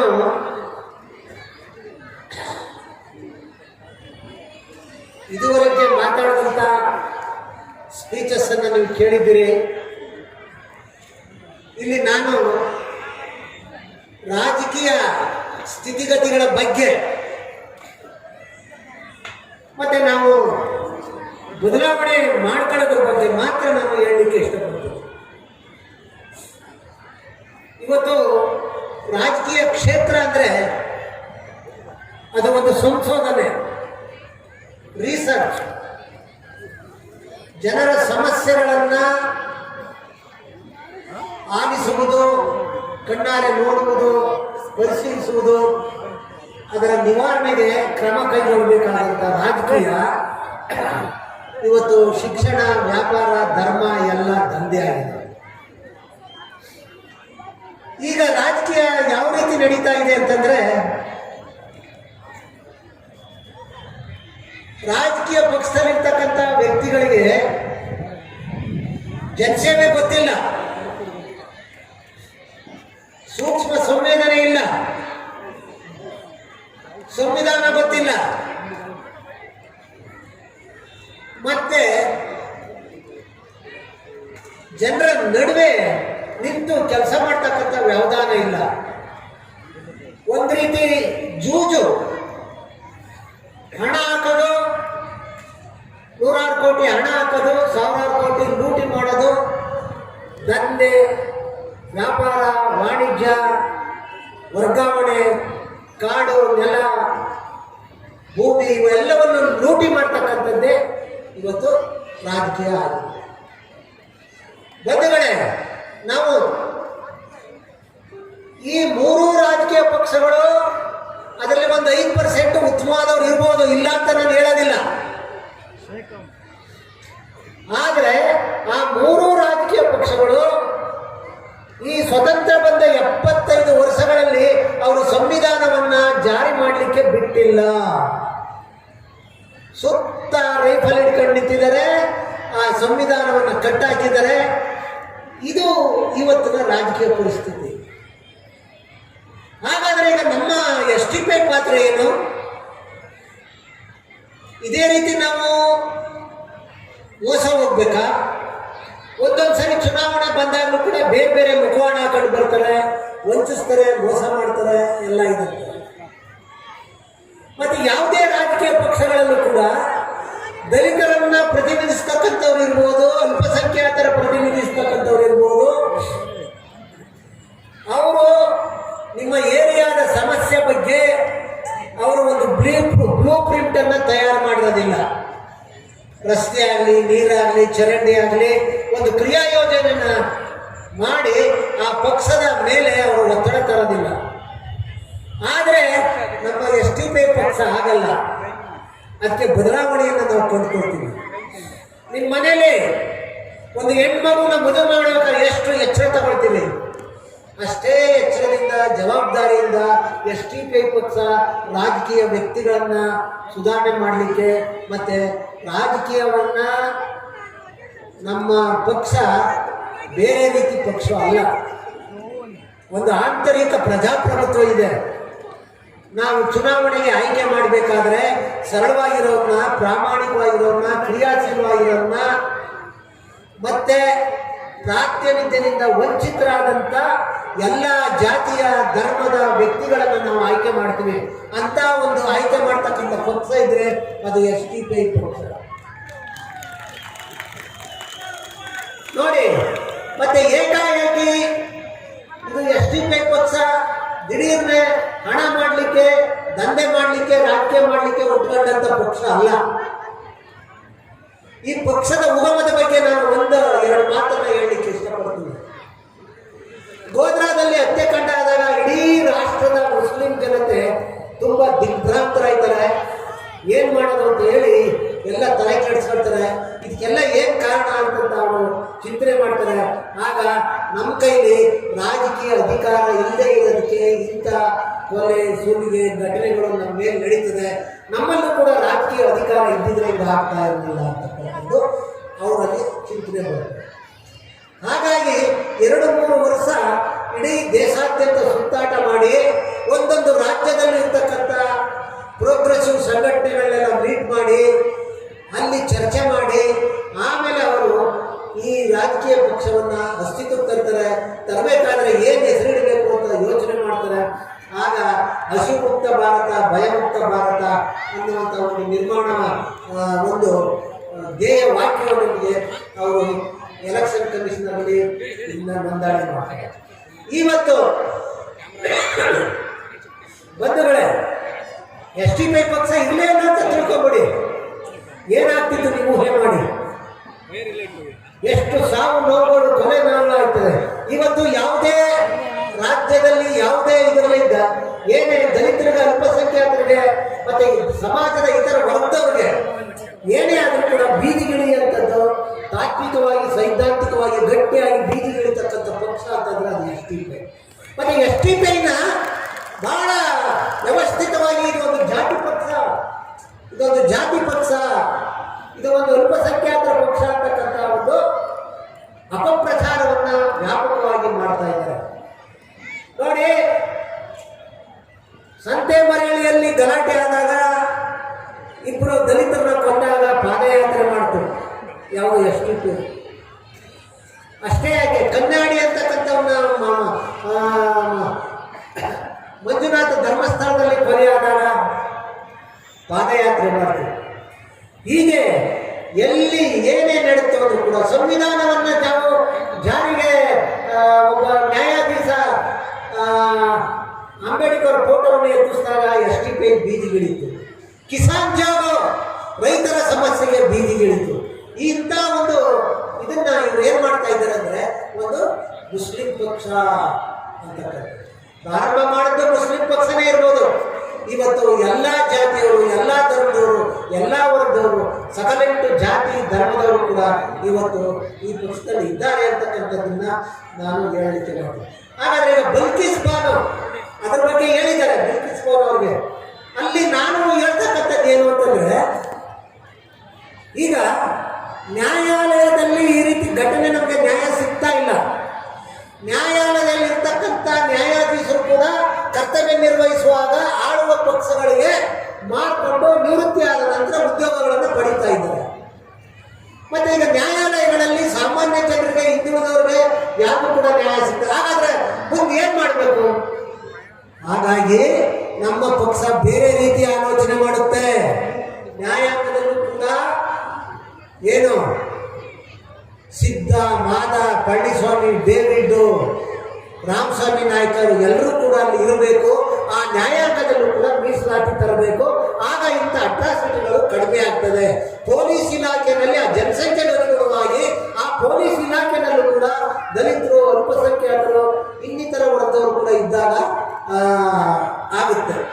ಸೊ ಹಾಗಾಗಿ ನಾನು ಪೊಲೀಸ್ ಅಧಿಕಾರಿಗಳಲ್ಲಿ ವಿನಂತಿ ಮಾಡ್ತಾ ಇದ್ದೀನಿ, ಆಳುವ ವರ್ಗದ ಮಾತುಗಳನ್ನು ಕೇಳಿ ನಂಬಿ ನೀವು ತಾರತಮ್ಯ ಮಾಡ್ತಾ ಹೋದ್ರೆ ಇವತ್ತು ಇಡೀ ರಾಷ್ಟ್ರದಲ್ಲಿ AS, IPS ಅಧಿಕಾರಿಗಳು ಜೈಲು ಹೋಗ್ತಾ ಇದ್ದಾರೆ. ಇದು ಸುಳ್ಳಲ್ಲ, ವಾಸ್ತವಾಂಶದಿಂದ ಕೂಡಿದೆ. ಜನರು ತೆರಿಗೆ ಕೊಡ್ತಾ ಇದ್ದಾರೆ. ನೀವು ನಿಷ್ಪಕ್ಷಪಾತವಾಗಿ ಮಾಡ್ಕೋಬೇಕು ಈ ಒಂದು ಇದರಲ್ಲಿ. ಆಮೇಲೆ ಇವರು ಇನ್ನೊಂದು ಮಾಡ್ತಾರೆ, ಬಹಳ ಗಂಭೀರವಾಗಿರ್ಬೇಕು. ದೇಶ ಪ್ರೇಮ, ದೇಶ ಸೇವೆ, ದೇಶಭಕ್ತಿ ಎಲ್ಲವೂ ಡೋಂಗಿ. ನಾನು ಹೇಳ್ತಾ ಇದ್ದೀನಿ, ನರೇಂದ್ರ ಮೋದಿನೂ ಒಂದೇ ವೇದಿಕೆ ಬರಲಿ, ಮತ್ತೆ RSS ಮುಖಂಡರು ಕೂಡ ಒಂದೇ ವೇದಿಕೆ ಬರಲಿ. ದೇಶ ಪ್ರೇಮ ಏನಂದ್ರು, ದೇಶ ಅಂದ್ರೆ ಏನು ಅಂತಕ್ಕಂಥದ್ದನ್ನ ನಾವು ಚರ್ಚೆ ಮಾಡೋಣ. ಇಡೀ ರಾಷ್ಟ್ರಕ್ಕೆ ನಾವು ಚರ್ಚೆ ಮಾಡೋಣ. ದೇಶ ಅಂದ್ರೆ ಕಲ್ಲಲ್ಲ, ಮಣ್ಣಲ್ಲ, ಭೌಗೋಳಿಕ ಪ್ರದೇಶ. ದೇಶ ಅಂದ್ರೆ ಜನರು. ಅಲ್ಲಿನ ಜನರು ಆರೋಗ್ಯವಾಗಿದ್ದಾರ, ಕ್ರಿಯಾಶೀಲವಾಗಿದ್ದಾರ, ಸುರಕ್ಷತೆ ಇದೆ ಅಂತಕ್ಕಂಥದ್ದನ್ನ ನೋಡ್ಬೇಕಾಗ್ತದೆ. ಆ ಕಾರಣಕ್ಕಾಗಿ ಪ್ರತಿಯೊಬ್ಬರು ಕೂಡ ನೀವು ಆದರೆ ನಮ್ಮ STPI ಪಕ್ಷ ಏಕಕಾಲದಲ್ಲಿ ಸುಮ್ಮನೆ ಬಂದಿಲ್ಲ. ಅನೇಕ ತ್ಯಾಗ, ಬಲಿದಾನಗಳ ಹುತಾತ್ಮರಿಂದ ಈ ಪಕ್ಷ ಅಸ್ತಿತ್ವಕ್ಕೆ ಬಂದಿದೆ. ಇದು ಮರಳುಗಾಡಿನ ವಯಸ್ಸಿದ್ದಂಗೆ, ಮರಳುಗಾಡಿನಲ್ಲಿ ವಯಸ್ಸಿರ್ತಕ್ಕಂಥದ್ದು ಇದ್ದಂಗೆ. ಆ ಎಲ್ಲ ದೃಷ್ಟಿಯಿಂದ ಓಟು ಮಹತ್ವ, ಸ್ವಾಭಿಮಾನ ಇವುಗಳನ್ನ ಬೆಳೆಸ್ಕೊಳ್ಬೇಕು. ಕನ್ಯಾಕುಮಾರಿಯಿಂದ ಕಾಶ್ಮೀರದವ್ರಿಗೆ ಇರ್ತಕ್ಕಂಥವ್ರು ನೀವು, ಓಟು ನಿಮ್ದೆ, ಸಕಲ ಸಂಪತ್ತನ್ನು ಸೃಷ್ಟಿ ಮಾಡೋರು ನೀವೇ. ಆ ಕಾರಣದಿಂದ ಈಗಲೇ ಹೋಗಿ ನಿಮ್ಮ ಮನೆ ಗೋಡೆಗಳಲ್ಲಿ ಮೇಲೆ ಬರೀರಿ, ನಾವು ಆಳ್ಲಿಕ್ಕೆ ಹುಟ್ಟಿರೋದು ಆಳೆ ಆಳ್ತೀವಿ. ಈ ಕೋಮುವಾದವನ್ನ ಮತ್ತೆ ಈ ಭಯೋತ್ಪಾದನೆಯನ್ನ ನಿರ್ಮೂಲನೆ ಮಾಡಿ ಎಲ್ಲಾ ಧರ್ಮದವರು ವಾಸ ಮಾಡ್ತಕ್ಕಂಥ ಭಾರತವನ್ನು ನಾವು ನಿರ್ಮಾಣ ಮಾಡ್ತೀವಿ ಅಂತಕ್ಕಂಥದ್ದನ್ನ ಸಪ್ತ ಮಾಡಿ ನೀವು ಇಲ್ಲಿಂದ ಹೋಗಿ ಮತ್ತೆ ಇಲ್ಲಿನ ಸ್ಪೀಚ್ಗಳನ್ನ ನೀವು ದಿನನಿತ್ಯ ಕೇಳಿ ಅಂತ ನಾನು ವಿನಂತಿಸ್ಕೊಳ್ತೀನಿ. ಸಭೆಯನ್ನು ಉದ್ದೇಶಿಸಿ ಮಾತನಾಡಿ ये वीडियो चालू है, don't cut it, I have to continue, I have to continue.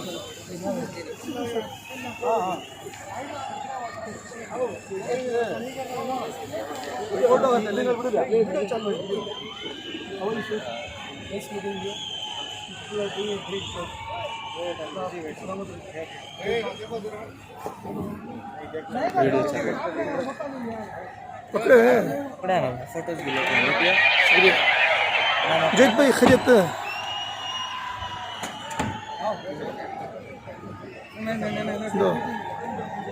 1 hour 15 minutes ಕೋರುವಾಗ ಒಂದು ಕಡೆ ಸಂತೋಷ, ನಾವೆಲ್ಲರೂ ಕೂಡ ಸ್ವತಂತ್ರಗೊಂಡವಲ್ಲ ಬ್ರಿಟಿಷ್ ಆಳ್ವಿಕೆಯಿಂದ ಅಂತ. ಆದ್ರೆ ಅದರ ಹಿಂದೆ ಒಂದು ನೋವಿರುತ್ತೆ, ಅದನ್ನ कुछ भी मनसूबा नहीं है. ಮತ್ತೊಬ್ಬ नाइंसाफी होता है, इसका खिलाफ जो सेकुलर पार्टी रहता है, सेकुलर पार्टी खामोश है. तो इसलिए एसडीपी का ओनली अल्टरनेटिव है, ये तो फैसिस्ट ताकतों को फेस कर सकते हैं. आने वाले जो असेंबली हो, हम कंटेस्ट करने वाले हैं. आने वाले दिन में एसडीपी आप सपोर्ट करना है, एसडीपी को साथ लाना है, एसडीपी को वोट देना है. पैगाम देने के लिए इस कॉन्फ्रेंस हम लोग बीजेपी का ऑफिसर्स में अब किसी का आने के बाद इनको एक प्रेजेंट कर रहे हैं लोगों के सामने. कहना चाहते हैं आपका ऑफिस में बीजेपी का ऑफिस में रख दीजिए, मगर सावरकर फ्रीडम फ्रंट हो नहीं सकते क्योंकि सावरकर माफीनामा ब्रिटिश को माफीनामे लिखे ब्रिटिश के पास जो पेंशन देते थे और सुभाष चंद्र बोस का जो आर्मी था फ्रीडम फाइटर था उसको लोग झुंडा नहीं बोलते.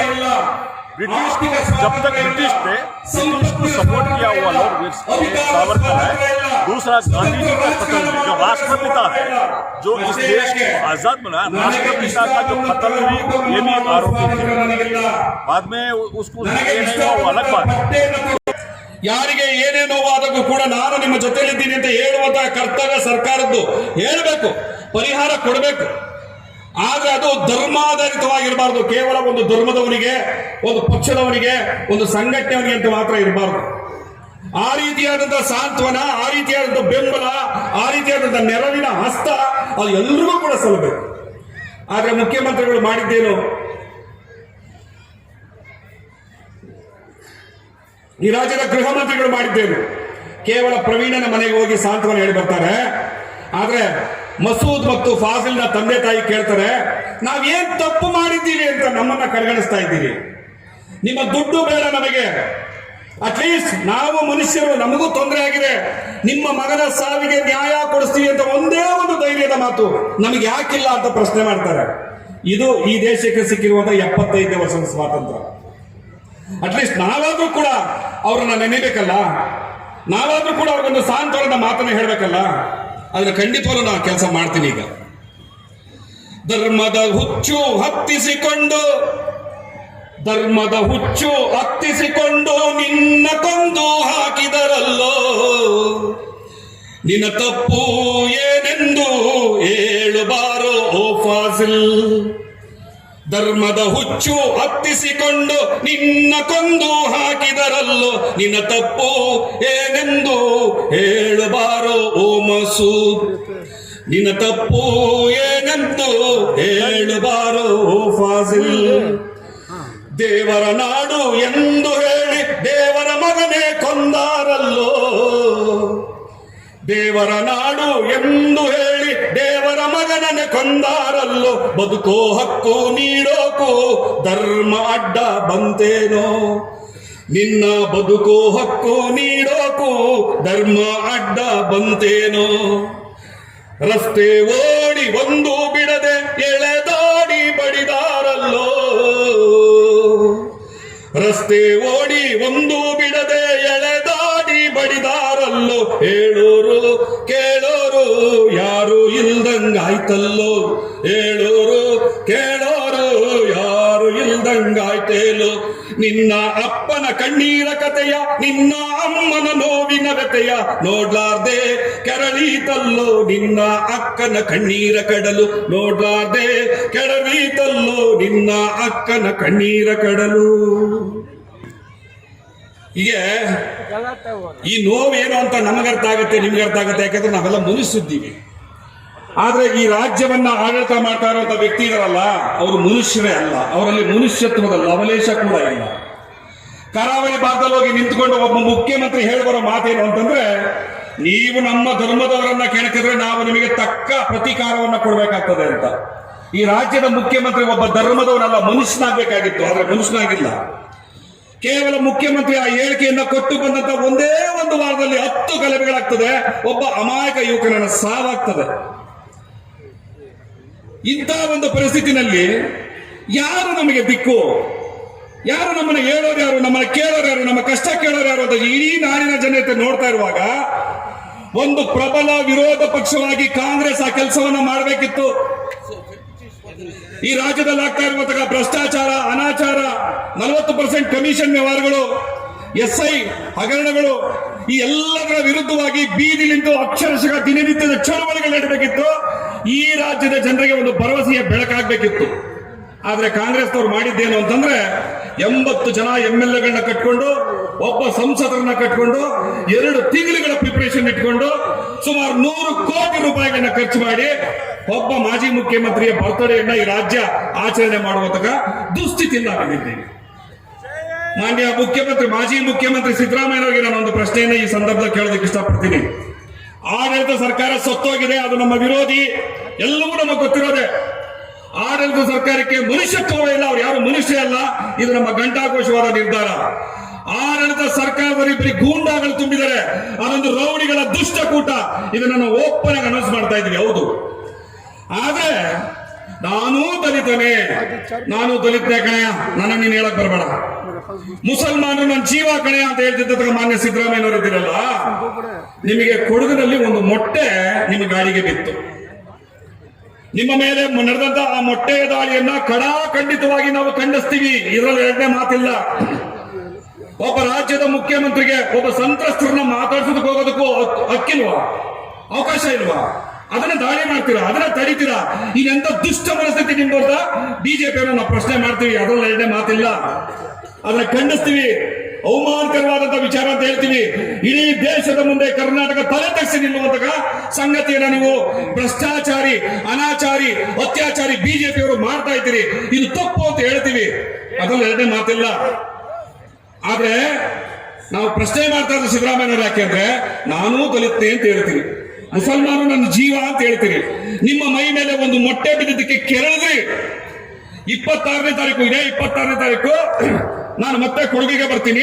ಏನ್ ಮಾಡ್ತೀರೋ ನೋಡೋಣ, ನನ್ನ ಚಾಲೆಂಜ್ ಮಾಡ್ತೀನಿ, ಪ್ರತೀಕಾರದ ಮಾತನ್ನು ಮಾತಾಡ್ತೀನಿ, ಅದನ್ನು ಒಪ್ತೀನಿ. ನೀವು ಆ ಸಂಘಿ RSS ಶಕ್ತಿಗಳನ್ನ ನೀವು ಹೊರತಾಗ್ತೀರ ಸಿದ್ದರಾಮಯ್ಯವರಿಗೆ ಬೆಂಬಲಿಸ್ತೀವಿ, ಇಲ್ಲ ಅಂತಲ್ಲ. ಆದ್ರೆ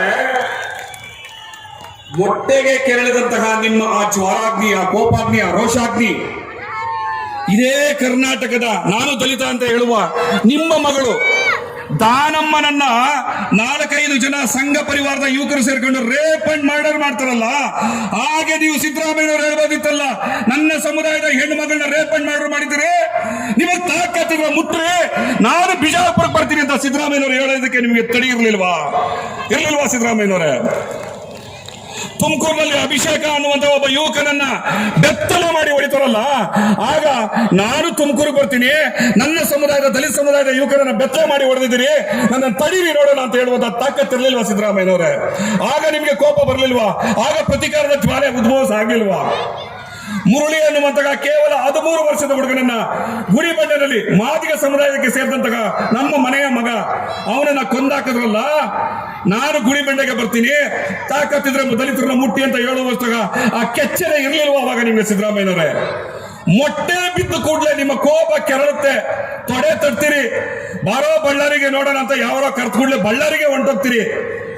ಆದ್ರೆ ಸೌಜನ್ಯ ಅನ್ನೋ ಹೆಣ್ಣು ಮಗಳನ್ನ ಮಂಗಳೂರಿನಲ್ಲಿ ಕೊಂದಾಕ್ದಾಗ, ದಿನೇಶ್ ಕನ್ಯಾಡಿ ಅನ್ನುವಂತಹ ಒಬ್ಬ ದಲಿತ ಸಮುದಾಯ ಯುವಕರನ್ನ ಬಜರಂಗ ದಳದ ಗೂಂಡ ಒಬ್ಬ ಕೊಂದಾಕ್ದಾಗ, ಸಮೀರ ಅನ್ನುವಂತಹ ಉತ್ತರ ಕರ್ನಾಟಕದ ಒಬ್ಬ ಯುವಕನನ್ನ RSS ಲುಚ್ಚಾಗಳು ಕತ್ತರಿಸಾಕ್ದಾಗ, ನನ್ನ ಸಮುದಾಯಕ್ಕೆ ನೀವು ಕೈ ಇಟ್ಟಿದ್ದೀರಲ್ಲ, ನಾನು ಬರ್ತೀನಿ ಉತ್ತರ ಕರ್ನಾಟಕಕ್ಕೆ, ನಾನು ಬರ್ತೀನಿ ಬೆಳ್ತಂಗಡಿಗೆ, ನಾನು ಬರ್ತೀನಿ ಗುಡಿಬಂಡೆಗೆ, ನಾನು ಬರ್ತೀನಿ ಬಿಜಾಪುರಕ್ಕೆ, ನಾನು ಬರ್ತೀನಿ ತುಮಕೂರಿಗೆ, ಅಥವಾ ವಿಧಾನಸಭೆಯಲ್ಲಾದ್ರೂ ಕೂಡ ನನ್ನ ದಲಿತ ಸಮುದಾಯದ ಯುವಕರನ್ನ, ನನ್ನ ಮುಸಲ್ಮಾನ ಸಮುದಾಯದ ಹೆಣ್ಣು ಮಕ್ಕಳನ್ನ ಅತ್ಯಾಚಾರ ಮಾಡ್ತಾ ಇದ್ದೀರಿ, ಕೊಲೆ ಮಾಡ್ತಾ ಇದ್ದೀರಿ, ಹೊಡಿತಾ ಇದ್ದೀರಿ, ಬಡಿತಾ ಇದ್ದೀರಿ ಅಂತ ಅವ್ರನ್ನ ತೊಡೆದು ನಿಮ್ಮ ತೊಡೆ ತಟ್ಟಿ ಮೀಸೆ ತಿರುವ ತಾಕತ್ತು ವಿಧಾನಸಭೆ ಒಳಗಡೆ ಇಳಿರುವ ಸಿದ್ದರಾಮಯ್ಯ ಅದನ್ನ ಪ್ರಶ್ನೆ ಮಾಡಬಾರ್ದಾ? ಯಾಕೆ ಸಿದ್ದರಾಮಯ್ಯನ ಪ್ರಶ್ನೆ ಮಾಡಲೇಬೇಕು ಅಂತಂದ್ರೆ, ಅವರು ಈ ದಲಿತ ಸಮುದಾಯದಾಗ ಸೇರಿದವನು ನಾನು ದಲಿತ ಅಂದ್ರು, ಮುಸಲ್ಮಾನ ಸಮುದಾಯ ನನ್ನ ಜೀವ ಅಂದ್ರು, ಅವರ ಓಟ್ಗಳನ್ನ ತಗೊಂಡ್ರು, 5 ವರ್ಷ ಆಡಳಿತವನ್ನು ನಡೆಸಿದ್ರು. ಆದ್ರೆ ಕೊಟ್ಟಿದ್ದೇನು?